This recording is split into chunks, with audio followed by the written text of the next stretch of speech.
Hey everyone, so today I want to start to create, and not just start, I want to create an energy source that will run me for, well, all my time in this space. So I'm gonna use the lava over here because, if I'm not mistaken, it is infinite, as Create cares. So let's first things first unlock the mod, because this is still Vault Hunters and you need to unlock the mods before you use them. We have Create, and we got a lot of transmogs. But before I can start, because I want to use the Steam engines to make the energy source for my base, I need brass. So I need a lot of stuff. Because I also need pogs, this I have, and I'll need some blaze burners. So let's start with the basics. I'll use a water wheel in a place I have over the... Where is this zombie going? Here in the blacksmith, I already created a space for where I am going to eventually create stone and iron, because I'm gonna try to be a bit more merciful to the golems and not use golems this time to make iron. So this place will eventually grow both downwards and to the sides. But for now, I'm gonna use it to get to a point where I can create brass so that I can finally go with the engines. But for now, let's craft some blaze burners and everything we need to get started. I started to create by making some water wheels and a press, and then built maybe the worst water wheel setup. But it doesn't matter, as it was enough to start getting sheets from the ingots. With the iron sheets I made a mixer and went to the nether with a burner to capture a blaze. Then I used it with the mixer to make bronze. Then I used the bronze to make bronze casings and some deployers so I could make a precision mechanism. But my luck being my luck, well, the end product was a clock that cost me 30 Lanimar to make. At least on the second try I got the mechanism. At last I had everything to start preparing my steam engines. We just really need the steam engine, and that is the problem. I need 4 black opals for each one of these ingots, for a total of 16 black opals for each steam engine, not to mention a pog for each one. And I ideally do want a lot of them. I think, however, today I'm gonna make a max of 3, or I expect to be able to make 3. But first I need to break the ores. I know I said I was gonna break them on episode 10, but this is important, this needs to be done, so let's start with couples.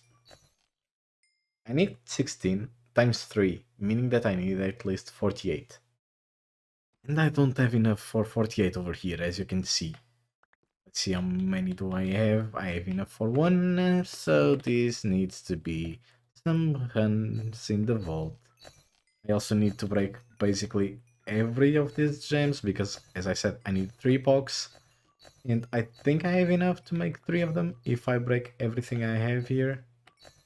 So, a pog, how many can I make? 1, 2, 3. Okay, I had enough for 3. Let me just confirm how many gems I have left. I could have made at least 3 more. That's nice. However, this is the part that I am not fond of, because 1, 2, 3, 4, and I've run out of black opals. Okay, I have enough to make at least 1. Let's then make 1. And I'm just gonna show you how it works, I guess. And I am back with what I needed. And I also built already this container that are just some fluid tanks, and filled them with water using the pump on an infinite water source, all as well as putting a blaze burner on the bottom, because that is what is needed for the steam engines to work. And yes, I did some more vaults. As you can see, I'm level 24 and still have 2 unspent skill points, because let me show you, it's 16 like opals for each one. And as I know, I already told you, it was a lot. I had enough for 1, and I needed to run some vaults. I got lucky in one vault. I got, was it 2 of the crystal combs? Or it was the 2 different vaults, I don't remember exactly how it was. If it was 2 in the same one or 2 in different ones. But anyway, that doesn't matter. What it matters is that it gave me enough black opal to make 4 of them. So How does it work? I just place it in here and it turns it into a boiler. And then I need one shaft, place it on top. Wait, and it is working. It is already working also. And it's producing 2000 press units. So this is much better than what, 10 of those? I think. Let me confirm. It's not exactly, but it's like 8 or 9 of those. And for hitting the blaze, I'm just gonna use lava because making that, as you can see, it's brought the stress units from 2000 from it being inactive to a total of 16,000. Not quite inactive because it had coal as I was testing, because I did need to do a lot of testing. I failed miserably, and that's the part I'm not showing you because I did it on video. But that was very, very bad, and I did not know what I was doing.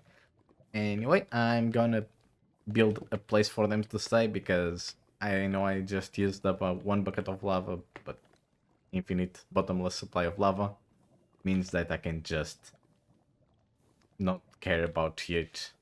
Oh yeah.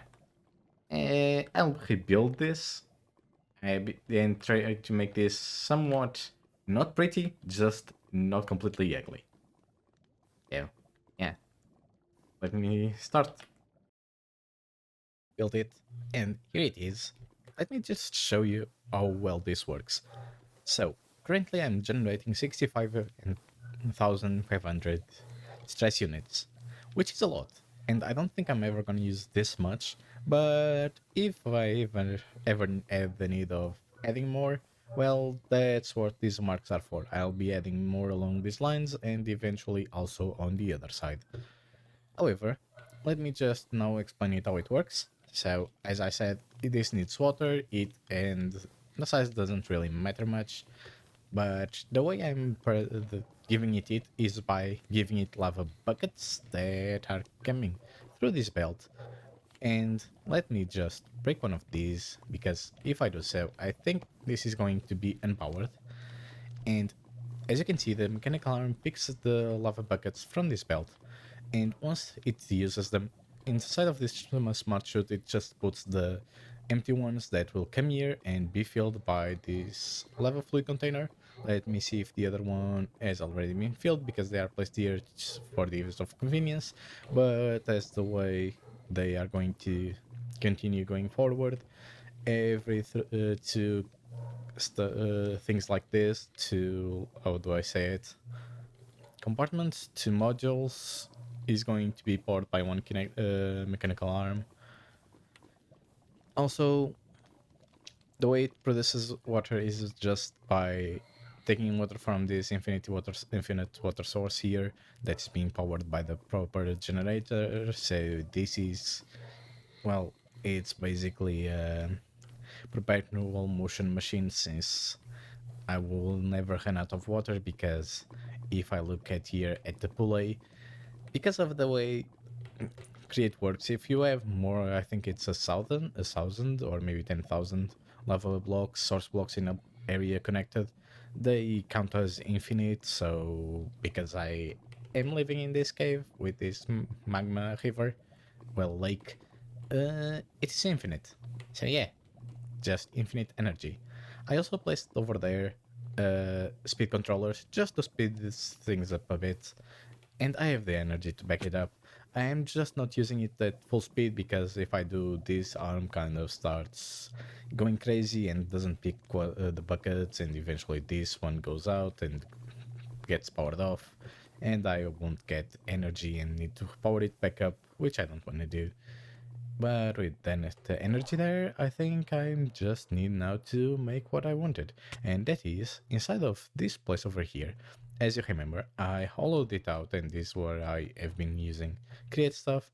And currently I want to just make it look a bit better and start placing the items I already have here, that being that the press, the crushers, or the mixer.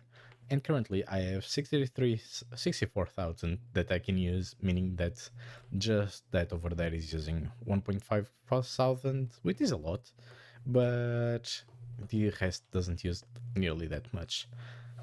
So yeah, I'm just gonna grab the stuff I need and make it a bit more beautiful, and then place the machines over there. This is more or less how I wanted to even eventually look, and yes, I only did half of it, a bit more than that, because, well, I kind of just got enough space to do what I wanted, and that is to start making the, how are they called? The contraptions. So, first things first, I just am going to make the first one over here, just to show you more or less how do I plan to do this. And that is going to be trying to make it as compact as possible. Well, not as possible, but in a way that it does look good, but it doesn't look crowded. And the reason for that is simple, because I don't want to go and have to go through narrow corners like this when I want to get to the machines, but at the same time I don't want it to look too organized, so I need to strike a balance between too organized and so disorganized that I cannot walk anywhere. So with this I just need to do something like this, and it's basically everything. So I have everything. Let's try this out. And I place the gold here, and it ejects, go through that, and goes into the chest. I plan on making most of the chests get at this height, so that I just don't have to look down or up to get whatever I need, or to place it inside the chest to get processed. So it's just, I grab it, I place them there, get them from here.